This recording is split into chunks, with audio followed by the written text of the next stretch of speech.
Hi, ഞാൻ പ്രവാസിയായതിനു ശേഷം എനിക്ക് ഒത്തിരി മുടി കൊഴിച്ചിലുണ്ടായിട്ടോ. ഇവിടുത്തെ വെള്ളത്തിൻ്റെയും അതുപോലെ തന്നെ ക്ലൈമറ്റിൻ്റെ പ്രശ്നമൊക്കെ ആയിട്ട് ഒത്തിരി മുടി കൊഴിച്ചിലുണ്ടായി. പിന്നെ ജനറ്റിക്കലായിട്ട് എൻ്റെ ഫാദറിനും കഷിൻ്റെ ചെറുതായിട്ടുണ്ട്. അപ്പോൾ അതിൻ്റെയൊക്കെ ഭാഗമായിട്ട് എനിക്ക് നല്ല രീതിയിൽ മുടി കൊഴിച്ചിൽ വന്നു. അപ്പോൾ 7 മാസം മുമ്പുള്ളൊരു ഹെയർ കണ്ടീഷൻ നിങ്ങളിപ്പോൾ കാണുന്നത്. ഈ കണ്ടീഷനിൽ നിന്ന് ഈ ഒരു കണ്ടീഷനിലേക്ക് ഞാൻ എത്തിയിട്ടുണ്ടെങ്കിൽ ഒരേ ഒരു മെഡിസിൻ ഉപയോഗിച്ചിട്ടാണ്. ഒറ്റ മെഡിസിൻ ഉപയോഗിച്ചിട്ടുള്ളൂ.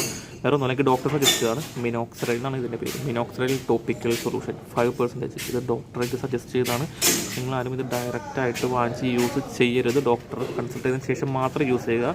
നല്ലൊരു പ്രൊഡക്റ്റ് എന്ന് പറയില്ല, നല്ലൊരു മെഡിസിനാണെന്ന് ഞാൻ പറയുള്ളൂ.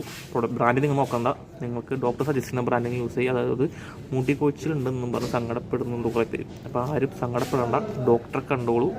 നല്ലൊരു ബ്രാൻഡും നല്ലൊരു മെഡിസിനും വേണ്ട പെർസെൻറ്റേജും ഡോക്ടർ തരും. അത് യൂസ് ചെയ്യുക, മുടി കൊഴിച്ചിൽ സ്റ്റോപ്പ് ചെയ്യുക. സങ്കടപ്പെടേണ്ട, ഞാനും ഒത്തിരി സങ്കടപ്പെട്ടാണ്. അത്യാവശ്യം നല്ല രീതിയിൽ തന്നെ എനിക്കൊരു റിസൾട്ട് ഉണ്ട്. ഡോക്ടർ പറഞ്ഞ 6 മാസം ആണ് ഇതിൻ്റെ ഒരു റിസൾട്ട് വരാൻ. എനിക്ക് 3 മാസം കഴിഞ്ഞപ്പോൾ തന്നെ അത്യാവശ്യം ഒരു കവറായി തുടങ്ങിയിട്ടുണ്ട്. പിന്നെ പ്രത്യേകം പറയാം, മാജിക്കായിട്ടൊരു ചേഞ്ച് നിങ്ങൾ പ്രതീക്ഷിക്കരുത്. അത്യാവശ്യം കവർ ചെയ്യും. എനിക്ക് അത്യാവശ്യം കവറായി കിട്ടിയിട്ടുണ്ട്. അപ്പോൾ നിങ്ങൾക്കും ഇതുപോലെ ഒരു ചേഞ്ച് പ്രതീക്ഷിക്കാം. ഡോക്ടറെ കൺസൾട്ട് ചെയ്ത് ഹെയർ ഫോൾ സ്റ്റോപ്പ് ചെയ്തു. Okay, by.